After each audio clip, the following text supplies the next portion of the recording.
Welcome to study with Rafia channel. இன்றைக்கி நம்ம பார்க்க போகிற டாபிக் கோச் பாஸ்டியூலேட்ஸ் ரூல். இப்போ நம்ம ஹூ வாஸ் ராபர்ட் கோச்னு சொல்லி பார்ப்போம். ராபர்ட் கோச்னாலும் கோச் பாஸ்டியூலேட்னாலும் ஒன்று தான். அவர் ஒரு ஜெர்மன் ஃபிசிஷியன் அண்ட் ஒரு மைக்ரோபயாலஜிஸ்ட்டும் கூட. அவர் என்ன ப்ரூவ் பண்ணாங்கன்னு பார்த்தீங்கன்னா, specific micro organism cause specific disease. அப்படின்னா பர்டிகுலர் மைக்ரோ ஆர்கானிசம் பர்டிகுலர் டிசீஸை காஸ் பண்ணுன்னு சொல்லி அவர் தான் ஐடென்டிஃபை பண்ணி சொன்னார். அவரை நம்ம ஃபாதர் ஆஃப் பாக்டீரியாலஜி கூட சொல்லுவோம்.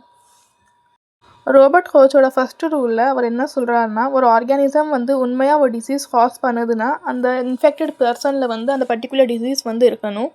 ஹெல்தி பர்சனில் அந்த டிசீஸ் இருக்கக்கூடாது. For example, TB bacteria TB பேஷண்ட்டில் மட்டும்தான் இருக்கும். ஹெல்தி பர்சன்ஸில் அந்த பாக்டீரியா நார்மலாக ப்ரெசென்ட் ஆகிருக்காது. செகண்ட் ரூல் பார்த்தீங்கன்னா, அந்த பர்டிகுலர் ஆர்கானிசமை இன்ஃபெக்டட் பர்சன்லேருந்து செப்பரேட் பண்ணிவிட்டு லேபில் பியூர் கல்ச்சர் போட்டு க்ரோ பண்ண வைக்கணும். இதால் நம்ம மைக்ரோபயோட ஸ்டடி பண்ணலாம். தேர்ட் ரூலில் நம்ம என்ன பண்ணணும்னு பார்த்தீங்கன்னா, இந்த பியூர் கல்ச்சரை ஒரு ஹெல்தி அனிமலுக்கு கொடுத்தா அந்த சேம் டிசீஸ் ப்ரொடியூஸ் பண்ணணும். இதனால் நம்ம அந்த மைக்ரோப் தான் டிசீஸ் காஸ் பண்ணுதுன்னு சொல்லி கன்ஃபார்ம் பண்ணிடலாம். ஃபோர்த் ரூல் பார்த்தீங்கன்னா, ஹெல்தி ஹோஸ்ட் திரும்பி இன்ஃபெக்டட் ஆனதுக்கப்புறம் அவங்க பாடியிலேருந்து அந்த செல் எடுத்து நம்ம திரும்பி பியூர் கல்ச்சர் போட்டு லேபில் தனியாக அதை சிங்கிளாக க்ரோ பண்ண வைக்கணும். இதுக்கப்புறம் நம்ம ஐடென்டிஃபை பண்ணிடலாம் சேம் ஆர்கானிசம் தான் ஸ்பெசிஃபிக் டிசீஸ் காஸ் பண்ணுதுன்னு சொல்லி. Robert Koch was a German microbiologist and also the father of bacteriology. He made 4 postulates to prove a microbe causes a disease.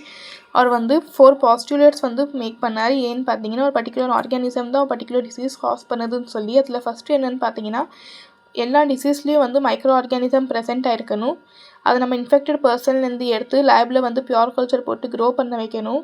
Third திரும்பி அந்த பியூர் கல்ச்சர் நம்ம போட்டதுலேருந்து infected பர்சன்லேருந்து healthy பர்சனுக்கு அதை நம்ம போடணும். சேம் நம்மளுக்கு டிசீஸ் அப்பியர் ஆச்சுன்னா அது நம்ம திரும்பி ஹெல்தி பர்சன்லேருந்து அந்த டிசீஸ் இன்ஃபெக்ட் பண்ணோம்ல, அந்த ஹெல்தி பர்சன் இப்போ சிக்காக இருப்பாங்க. ஸோ அங்கேருந்து அந்த செல் எடுத்து திரும்பி நம்ம லேபில் க்ரோ பண்ண வைக்கணும். இதுக்கப்புறம் நம்ம ஈஸியாக ஐடென்டிஃபை பண்ணலாம் ஒரு பர்டிகுலர் ஆர்கானிசம் தான் ஒரு பர்டிகுலர் டிசீஸை காஸ் பண்ணுதுன்னு.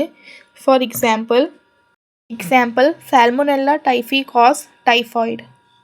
Thank you. Like and subscribe for more new videos.